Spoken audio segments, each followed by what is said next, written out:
In this lesson, we look at f-strings, a clean and modern way to put values directly inside text in Python.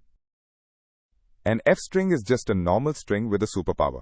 You can drop any variable or expression straight into it using curly braces, and Python fills in the value for you. We start by storing the number 4.5 in a variable called price. Nothing new here, just a plain assignment. On line 2, the small letter F before the opening quote tells Python, this is an f-string. Now the text inside the quotes can hold live values.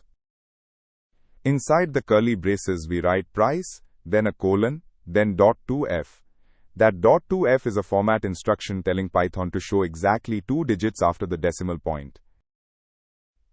Python prints total 4.50 rupees. Notice the trailing 0.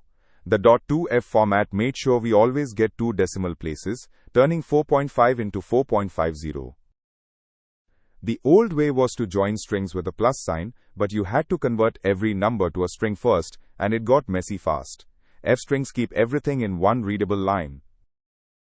Remember, F before the quote, curly braces around your value, and a colon format code when you need tidy numbers. F-strings make your output clear and your code easy to read.